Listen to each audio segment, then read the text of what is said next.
This dog just peed on my harness.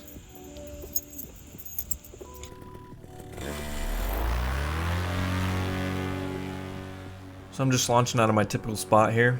Here's some footage of the climb process. I'm at 5,700 feet right now.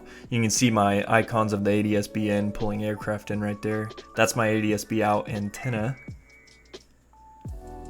Here I'm at 11,000 feet, so we kind of jumped ahead real quick. You can see it's much higher looking, and I just kind of want to show the EFI stats here. RPM, liter per hour, TGT and CHT as we go. And here you can see me leaning out the fuel mixture in flight. I did 5%, and later I do 10% lean. And here's a little more on the stats at a higher altitude. What are we at? We're at 14,700 feet here. So over time you'll kind of see the RPM drop off. And there's an airliner underneath me because I'm real high. Now we're at 15,600 and then 17,500. We're getting real close. It really was not that hard to get up here. Came through a thin cloud layer that I could see through, which was really cool. EFI performed really well. The climb rate did drop off as expected, of course. You start to lose performance up here. And then this is kind of really at that 18K what the EFI was doing. And here I'm about to level out so I don't climb above 18,000 and just kind of look at what the EFI is doing. And I'm getting my cruise RPM going here and looking at the liters per hour I'm burning at 18,000 feet, which is below 3. Not too bad. Beautiful view up here, and my body handled it well. Whew! This is my first time pulling back my face mask to talk on the GoPro, and it is chilly, so I could definitely believe it being in the 20s. But yeah, I'm still about 15,000 feet. You can see how high that is. Pretty darn high. Way up here. But I figured I'd break out the GoPro for a second and let y'all join on this peaceful ride down. Very still up here. I forgot that when you turn off the EFI, it'll beep at you after a while because of the battery. So I'm coming down and I'm like, what is that noise? I reach down and turn off the battery for the EFI. Successful mission here. Just riding it out, seeing how long it takes. Gotta stopwatch going. This would be nice with some coffee right now. This is all going so much better than the time I went to 17,000 feet on the Nitro 200. There's not this gigantic winds aloft that pushed me way far away from my LZ. I've just been over it the whole time. Whereas the last time I had to track back for a while just from getting blown backwards so far. Just wanted to put out a quick disclaimer. Not everyone should attempt this. What my body was able to handle at 18,000 feet, somebody else's body might make them want to pass out at 10,000 feet. So you've got to be really careful. You don't want to put cruise control on at 10,000 feet, and next thing you know, you're at 14,000, you've passed out, and you still got 3 gallons of gas, and you have cruise control set full power, and you're off to set the new record without any consciousness. And then you die from hypoxia.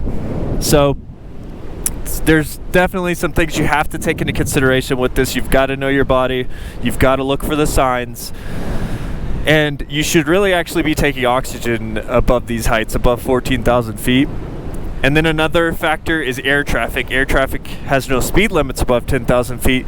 So it's important to be looking out for air traffic. I had ADS-B in from a Sentry Mini on my Foreflight. And I also had ADS-B out. I went through the lengthy process to get ADS-B out. It's time consuming, it's expensive. It's ultralights and paramotor pilots just usually do not do theirs. There's probably less than 20 of us that have ADS-B out. But for things like this and cross-country flights, I just wanted to make myself safer and everyone else. Yep, that's my disclaimer. Y'all be safe out there. Don't do anything stupid. It's been a really nice ride down from 18,000 feet. I'm at 5,000 now, so 3,000 or 13,000 foot drop, and I've been going down for 30 minutes. It's taken 30 minutes to go 13,000 feet. And now I'm just about ready to land, but it's been real nice just kind of making some video, looking at everything, and yeah, I think I might actually land without power as well, just for fun, just to say I did it. Got my LZ right below me. As long as the winds aren't crazy, it should be okay. I see a flag down there. It doesn't really look like it's moving, so we'll see. I'm gonna get ready for landing. I'm gonna get this stowed, zip this up, bring it back up to my chest, and get ready for landing. See y'all down there. Oh my gosh, that was a steady flare from I think whenever I said, uh-oh. And I was just coming straight down at that fence. It was just major sink. Didn't give myself much room for error right there. Usually when I'm off engine, I'll aim for the middle rather than the beginning. But I just got caught in some sink. Worked well though.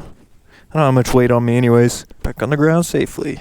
My stopwatch was about 38 minutes and 45 seconds just now, so about 39 minutes of descending. So that's pretty crazy. It's a 3.5 gallon tank, and it is now at 1.75 gallons. It's kind of on an incline right here. So I basically burned 1.75 gallons in about an hour of full power climbing. So I could have done that whole climb another hour. It's good to know, good data to have. After that flight, I've got 75% battery left, and it was at 100% before I started. Now that I'm done flying, I want to show you guys what I was wearing to keep warm on a flight like that. It's pretty hot down here right now. My thermometer is saying 93. It's probably more like the 80s, but so I wore snow pants with silk pants underneath, long sleeve shirt. Wore my crispy paragliding boots. If you guys want to get some of those, let me know. I can hook you up. 2 puffy jackets, gloves, glove inserts with gloves on top, very thick wool socks. My buddy Serge recommended this to me, super warm balaclava, and then I put this over this part right here. And then I had the ski goggles and the helmet, and this was the scout bag I was using on my chest, and I brought my iPad, external battery to power my Sentry Mini, had a thermometer just for fun, and I had my ADS-B Ping 2020 right there.